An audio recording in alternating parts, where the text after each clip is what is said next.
Hi everyone, welcome to our fifth lesson for guided reading with Hamlet versus the Lion King.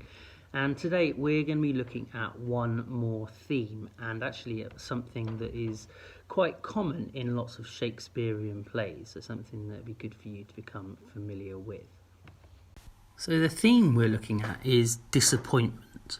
So lots of the characters in both the plays feel like they've let someone down, they feel like they've disappointed someone, and during their period of exile, where they go away, remember we covered that, they have to do some soul searching.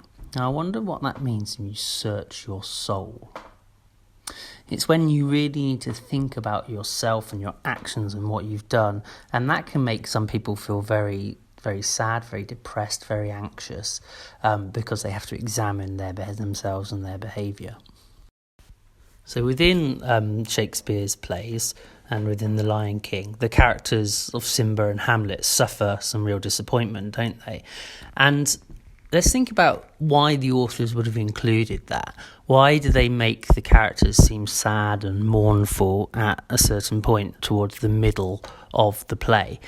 And I guess it's probably because it allows you to empathise with the character. It makes you think, oh yeah, he has gone through a lot. That's something that if I was in that situation, I would feel like that as well. And Shakespeare's got an interesting way of kind of letting the audience, letting you, when you're watching the plays, feel what the character feels. And often in his plays, he shows a character talking to themselves, and that's what we call a soliloquy. Now, a soliloquy comes up a lot in Shakespearean plays. There's a famous one in Macbeth when he says, "Is this a dagger that I see before me?" And Hamlet has a very famous one, which you may have seen, the images of him holding up a skull. And we'll go through and we'll look at a part of that soliloquy, and we'll see if we can understand what it means. To be or not to be, that is the question. Whether it's in the mind to suffer the slings and arrows of outrageous fortune, or to take arms against a sea of troubles, and by opposing end them, to die, to sleep, no more, and by a sleep to say we end the heartache and the thousand natural shocks that flesh is heir to. 'Tis a consummation devoutly to be wished, to die, to sleep, perchance to dream. Aye, there's the rub. For in that sleep of death what dreams may come, when we have shuffled off this mortal coil, must give us pause. That's the respect that makes calamity of such long life. So it'd be absolutely crazy of me to expect children in year 4 to be able to understand Shakespearean language like that, and actually it's quite difficult for lots of adults to understand what he meant because it was written so long ago, but I thought it'd be useful for you to hear the language and see kind of Shakespearean style, and then here's a translation of what that soliloquy, what Hamlet was saying, in modern English so we can understand it. So essentially Hamlet is thinking about whether he wants to carry on living anymore. So he asks himself a rhetorical question. He says, to live or to die?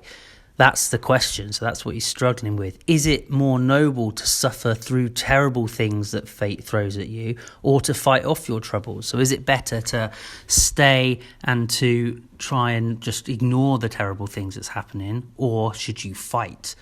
And he's saying, well, to die, and by dying he says it's like sleep, because that's all dying is just to sleep, and he thinks if he died that would be an end to all his heartache. So he's literally considering whether he's going to be or not be, and he's saying that the kind of dreams that come in death after you've left your mortal body, so your normal body alive, are something to make you anxious, and that's what he's bearing up, and he doesn't know whether it's something that he can do or not, or whether he needs to go and take revenge. So he's having a real dilemma in this soliloquy, and he's starting to think, well, should I end my life, or should I stay and fight? And that's his real dilemma and his debate.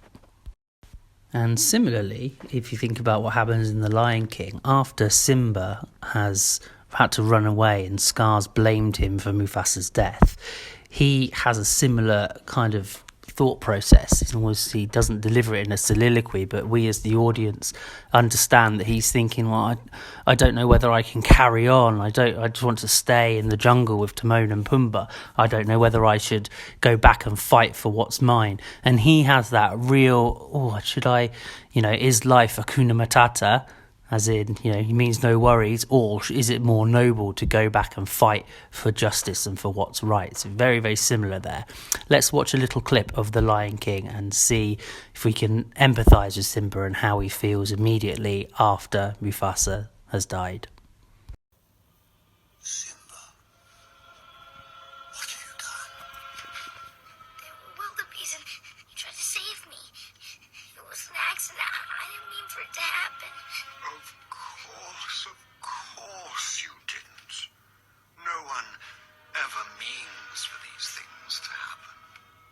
But the king is dead. If it weren't for you, he'd still be alive.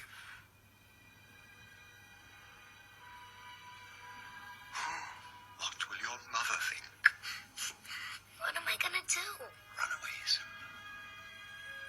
Run. Run away and never return.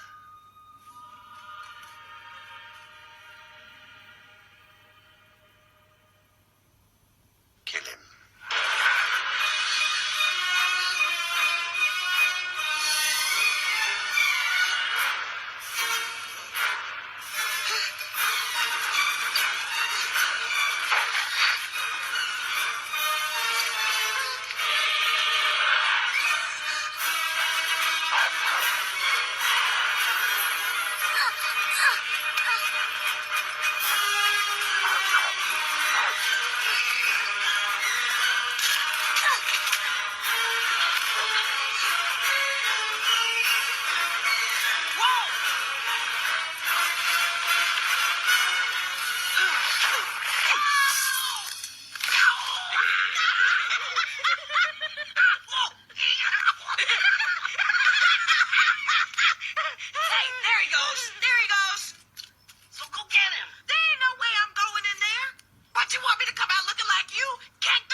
As good as dead out there anyway.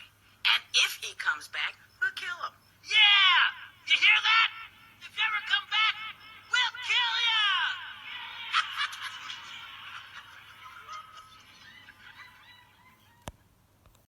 So for your task at the end of this, what I'd like you to do is see if you can write a soliloquy for Simba. So if you remember, soliloquy is how he explains how he feels to an audience, speaking out loud. So he might be saying, was it my fault? I didn't mean to kill my father. Should I go back? Oh, I don't want my mother thinking I've abandoned her. But what's the right thing to do? Should I stay and find some other form of life, or should I go back and take what's rightfully mine? And what I'd like you to do, please, is can you see if you can, first of all, write down your thoughts of what Simba might feel, and then I'd be super impressed if you can record yourself as Simba delivering that soliloquy and upload it to Seesaw, and we'll see what you come up with. But looking forward to seeing what you do.